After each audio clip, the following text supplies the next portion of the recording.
Allez, bonjour à tous, j'espère que vous allez bien. Aujourd'hui, on va faire une update du BTC, puisqu'on a une tentative de cassure. On a une tentative de breakout haussier daily, donc on verra tout ça en détail, qu'est-ce que je chercherai à faire, quel est mon avis sur ce qui se passe actuellement, est-ce que c'est un piège, voilà, on verra tout ça en détail. Donc c'est intéressant, clairement, ce qui nous fait le BTC, on est toujours dans cette dynamique haussière.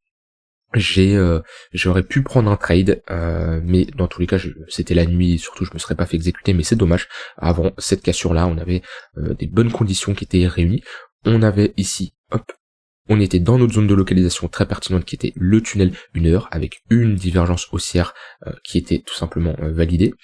On était donc dans une dynamique baissière qu'on a inversée avec cette structure en W, et le problème c'est que c'était la nuit, dans tous les cas je ne me serais pas fait exécuter parce que j'aurais mis un ordre d'achat au niveau de la ligne de coup, donc ce que j'aurais mis c'est un pullback. Voilà, ici on a un setup très concret qui marche bien, où on revient chercher notre tunnel 15 minutes avec la ligne de coup, et voilà, ça aurait été une bonne entrée. Malheureusement on n'est pas venu faire le pullback, tant pis, voilà, on ne court pas après le prix là sur l'intraday, voilà, sur l'intraday c'est trop tard. Il y avait un potentiel qui était ici, potentiel achat. Maintenant ici c'est trop tard et j'attendrai potentiellement une correction. Donc ça c'était juste que je voulais vous partager pourquoi j'aurais pu rentrer ici. Ça vous donne un peu une visualisation de quels sont les outils que j'utilise, comment je les utilise, etc. De manière assez rapide, je rentre pas non plus trop en détail. Maintenant c'est intéressant ce que nous fait le BTC à l'heure actuelle. Vous vous rappelez, je vous avais parlé ici d'une zone qui me permettait d'avoir un biais directionnel qui est ici. Un biais directionnel, c'est cette zone là qu'on a tracée depuis maintenant plus d'un mois, enfin ça fait un mois, non ça fait un peu moins d'un mois, c'était globalement qu'on a cassé ici, donc c'était depuis le 10 novembre, où je vous avais dit techniquement, tant qu'on évolue au-dessus de cette zone là, je suis bullish et je chercherai des longues. Ça c'était ma zone, voilà, c'est tracer des zones comme ça, c'est intéressant, ça vous dit pas de rentrer en position spécialement, mais ça vous permet de déterminer un biais directionnel. On évolue au-dessus de cette zone, ok, vous savez que vous avez un biais bull et vous cherchez des longues. On casse ce niveau-là, ok, vous avez un biais neutre, voire bearish, d'accord, mais ça vous permet de déterminer tout simplement des biais qui vont vous éviter de faire l'inverse de ce qui serait conseillé de faire. À l'heure actuelle, quand on était dans ce range-là et qu'on l'a casse à la hausse, c'était plus conseillé de chercher des longues, d'accord, que de chercher des shorts, ce qui est tout à fait logique. La tendance de fond est haussière, on casse un range à la hausse, techniquement, on cherche des longues. Maintenant, ce que je vais surveiller, c'est la clôture daily. Si j'ai une clôture daily au-dessus des 38 500 $, pour moi j'aurai une cassure de ce range là, ok, j'aurai une cassure. J'ai pas check les volumes, alors il reste 7 heures, mais j'ai des volumes intéressants quand même, donc avoir à la clôture daily les volumes où ils se clôturent, mais voilà, si là on pourrait avoir une petite structure en W sur les volumes, donc c'est à dire qu'on a un regain, ok, et qu'on a un intérêt, et si on commence à avoir des volumes qui viennent clôturer ici, c'est vrai que ça serait intéressant. Mais voilà, les volumes sont quand même intéressants. Ce qu'on veut voir quand on a un break, c'est des volumes acheteurs. Voilà, comme on a eu ici, un vrai break, c'est des volumes comme ça qui nous montrent comme quoi on a un intérêt, d'accord. C'est pas un potentiel piège. Donc ce que j'aimerais voir, c'est, comme je l'ai dit, des volumes qui continuent à croître, ok. Avoir une clôture daily au-dessus de ce niveau-là. Et si on a ça, et seulement si on a ça, j'aurai ici un pivot très important. Donc ce pivot-là, qui est le même que celui-ci, et comment on l'interprète, voilà. J'ai deux pivots très intéressants. Tant qu'on évolue au-dessus de ce niveau-là, donc au-dessus de ce niveau-là que j'ai tracé, je chercherai des longues, que ça soit en intraday et en swing. C'est-à-dire que les pullbacks, comme je dis, ça me dit pas de rentrer en position n'importe comment, mais ça me dit, ok, tant qu'on évolue au-dessus des 37 900 $, je cherche des longues, ok. Donc, tant qu'on évolue au-dessus de ce niveau-là, je cherche des longues. Si on réintègre ce niveau-là et qu'on a une clôture daily sous les 37 900 $, je passerai neutre, voire limite bearish, ok. Parce que si on a un range comme ça, qu'on casse et qu'on réintègre, c'est pour prendre la liquidité à minima du premier creux ici, voire même ce creux-là, ok. Généralement, quand on est comme ça dans une phase de range, qu'on casse à la hausse et qu'on réintègre, c'est pour prendre la liquidité du premier creux. Donc si on réintègre ce range-là, je passerai globalement neutre. Neutre, c'est-à-dire quoi? C'est-à-dire que je pourrais chercher des longues, comme des shorts, comme ne rien faire. J'ai pas spécialement un biais directionnel, mais je suis neutre. Si j'ai des opportunités de short sur le haut du range, je les chercherai, et je prendrai des shorts. Si j'ai des opportunités de longues sur le bas de range, je les prendrai également. Et si par contre, on casse ce niveau-là, là j'aurai un biais bearish, et pour moi, on pourra avoir un retracement beaucoup plus profond. Donc voilà, vous voyez déjà juste avec deux zones, deux pivots clés, ça me permet de déterminer un biais sur est-ce que je vais chercher des longues ou des shorts. comme je dis là, on a un pivot clair. Pour moi, tant que le BTC ne réintègre pas ce niveau-là, niveau des 37 900 $, on peut clairement chercher des longues et ne cherchez pas à lutter contre ce mouvement. Si on a vraiment un réel breakout, qu'on a un marché qui hausse, qui va chercher les 40 000, 41 000, 42 000 $, ne cherchez pas à lutter contre ce mouvement, à shorter. Il y en a beaucoup qui font ça parce qu'ils sont un peu frustrés de ne pas être dans le train. Voilà, si on a une hausse, ils ont raté ce mouvement-là et ils se disent ok je suis pas dans le train, et je vais le shorter. Non, c'est pas comme ça que ça se passe. Ici en 4 heures, on a un flux qui est haussier. Ok, on n'a pas de divergence baissière pour le moment, on a une divergence potentielle, mais c'est normal, pour le moment on a un début de flux haussier, donc il y a quand même des chances qu'on casse ce niveau-là, donc pour le moment, pas de divergence baissière, le flux est haussier, les acheteurs sont là, on n'a pas de signe de retournement, ok, moi je vois ici qu'on a fait un gros W, et qu'en daily, on est ici dans un potentiel gros W, dans des W, bref, la dynamique est haussière, et on break des gros niveaux. Donc, voilà. Vous voyez, 2 niveaux. D'ailleurs, c'est ce niveau-là, c'est en confluence avec le point pivot monthly. Alors le point pivot monthly du mois de novembre, qui faisait office de résistance. Donc voilà, ça c'est ce que vous devez retenir et comment je compte fonctionner dans les prochaines heures, prochains jours, prochaines semaines même, c'est ces 2 niveaux clés. On est au-dessus de ce niveau-là, je cherche des longues, on réintègre le range et on passe sous ce niveau-là en clôture daily, je serai neutre, je chercherai des shorts comme des longues en fonction des opportunités que j'ai, voire rien du tout, et on passe sous ce niveau-là, je serai bear. Ok, maintenant, d'un point de vue un peu plus court terme, si on revient chercher, alors j'attendrai comme je dis le break daily, ok, pour vraiment confirmer et commencer à m'intéresser sur l'intraday à chercher des longues. Mais si on a une clôture comme ça en daily, les pullbacks dans mon tunnel 15 minutes, si j'ai des confluences avec un point pivot, je chercherai des longues sur des pullbacks si j'ai mon setup qui s'enclenche. Voilà comment je compte fonctionner sur le BTC. Alors d'un point de vue order flow, pour moi ici, pareil, c'est assez encourageant. On a un CVD qui augmente bien, donc on a quand même des acheteurs qui sont présents. On n'a pas de divergence ou d'absorption. C'est-à-dire que ça serait différent si là on faisait, comme on a fait ici, un sommet plus haut, ok, que ce niveau-là. Là, si sur le CVD on aurait fait un sommet plus bas, donc ça veut dire qu'on a fait ça aurait été différent, on aurait une divergence baissière, bref, ça serait pas la meilleure chose, d'accord. Moi là, ce que je constate, c'est qu'on a pour le moment un break qui est assez net sur le CVD, donc ça c'est assez encourageant, on a des acheteurs qui poussent, l'open interest également qui soutient, et ça c'est ce qu'on veut voir. Attention à ne pas faire l'erreur, et ça je le vois, ça m'arrive, enfin je le vois souvent sur les réseaux, sur Twitter, bref, des gens qui parlent quand je me balade sur Twitter à mes heures perdues. Je pourrais mieux faire de mon temps, mais voilà, Twitter, des fois on a des infos assez intéressantes, mais on voit aussi des choses horribles, on va dire. Une erreur que je vois souvent, c'est les gens qui disent ok, l'open interest a trop augmenté, faut liquider les gens, faut liquider les gens, le train est trop chargé. Non, enfin, ça dépend. Ça dépend si on est dans un range, si on est dans une tendance, c'est pas la même chose. Mais quand on a comme ça une tentative de cassure, on veut un open interest qui augmente. L'open interest, c'est quoi? C'est le cumul des contrats long comme short.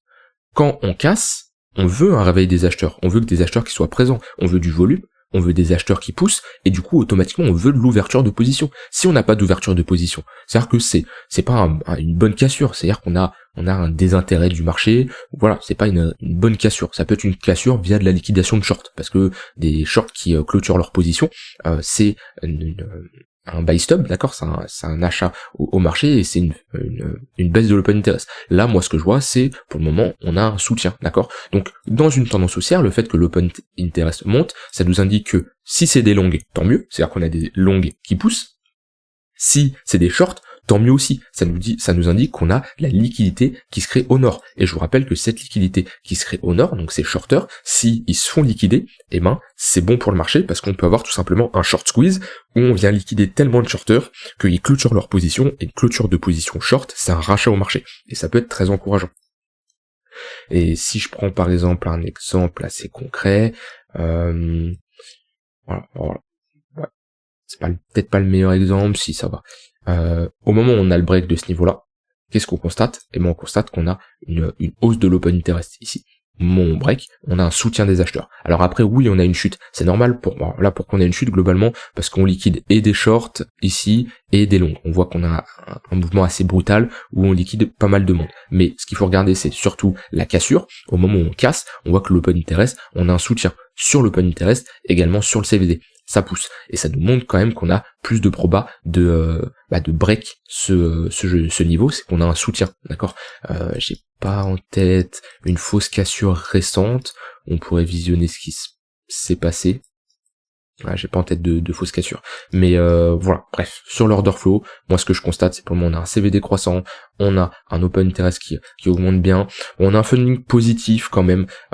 On l'a connu quand même beaucoup plus positif ici, hein. En général, quand le funding est autant positif, méfiance, c'est qu'on est sur un top pas définitif, mais ça peut être comme on l'a eu ici, un top temporaire, où on a une forte correction, ok, jusqu'à avoir un funding qui se calme, comme on a ici, pour repartir à la hausse. Vous voyez que globalement, entre ici et ici, on est au même niveau, mais le funding est clairement différent, d'accord. C'est-à-dire que les gens se sont un peu calmés sur les contrats perp. On peut regarder ça, on peut aller check les spreads.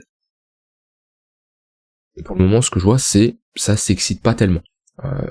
Quand les spreads sont au-dessus de 0, c'est-à-dire que le prix du contrat perpétuel est au-dessus du contrat spot, et ça nous indique tout simplement que ça FOMO beaucoup plus sur les leviers. En général, quand les gens sont euphorie, ça FOMO plus sur les leviers que sur le spot. Pour le moment, c'est assez encourageant, on n'a pas trop d'euphorie. Donc pour moi, visiblement, si je parle d'un point de vue stat, d'un point de vue proba, on a plus de probabilité ici d'être sur une vraie cassure que sur un piège. Ça n'empêche pas de méfier, de bien gérer son risque et tout, mais moi j'aime bien ce que je vois à l'heure actuelle, et comme je l'ai dit, ce que je vais surtout surveiller, c'est la clôture daily. En tout cas, pour moi, on est bien parti pour break. Voilà pour le BTC d'un point de vue order flow et d'un point de vue technique.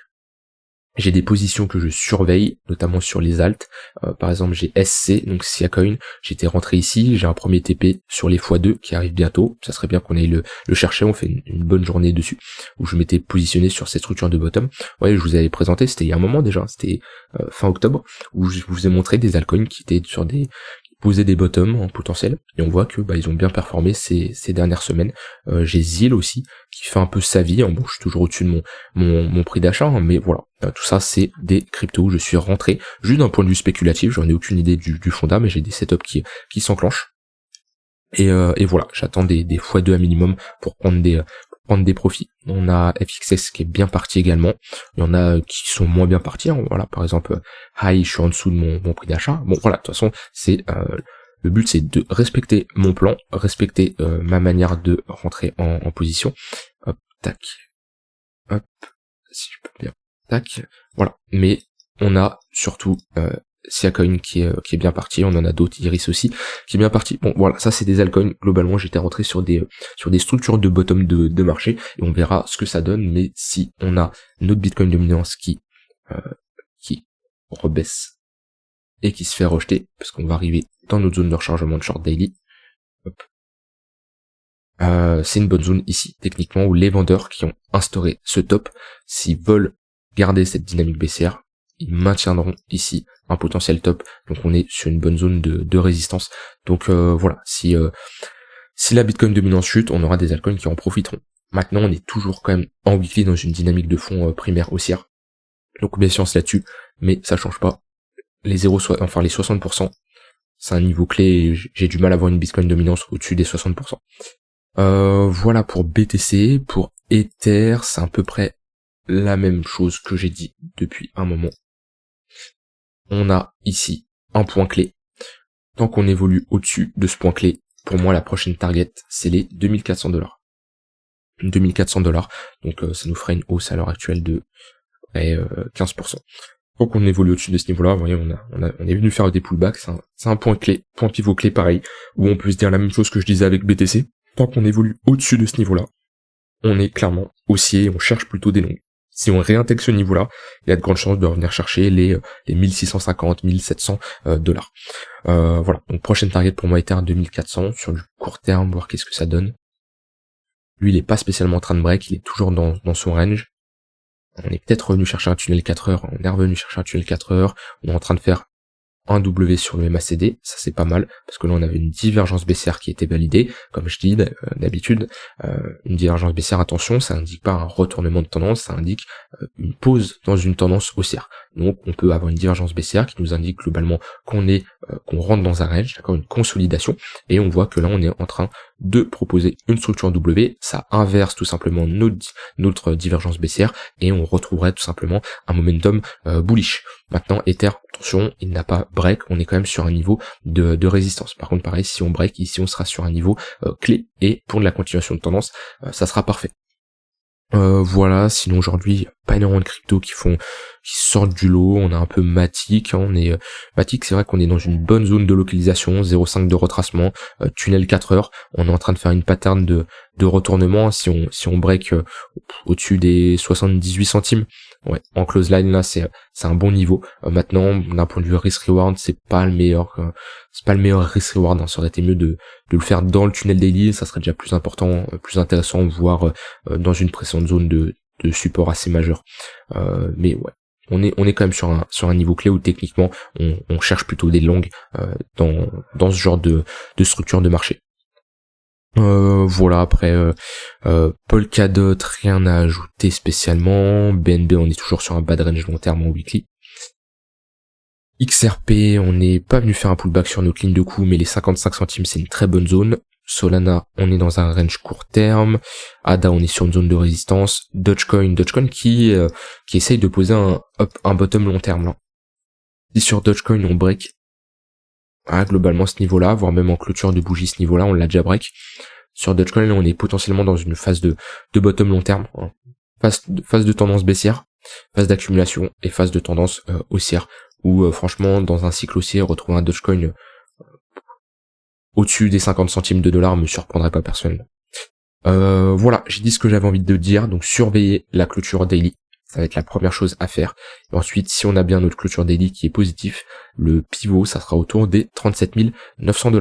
Voilà, j'espère que cette vidéo vous aura plu, vous aura été instructive et vous aura aidé. C'est mon but aussi de pas juste faire des analyses, mais vous montrer ma manière de penser, essayer de vous apprendre des choses. Alors, je peux pas vous apprendre tout d'un coup en 20 minutes, hein, mais le but c'est voilà, cumuler vidéo après vidéo, vous apprenez des petites choses et ça vous permettra tout simplement d'être plus performant sur les marchés. Je vous souhaite une très bonne fin de journée, on se retrouve demain pour une prochaine vidéo. Bye bye.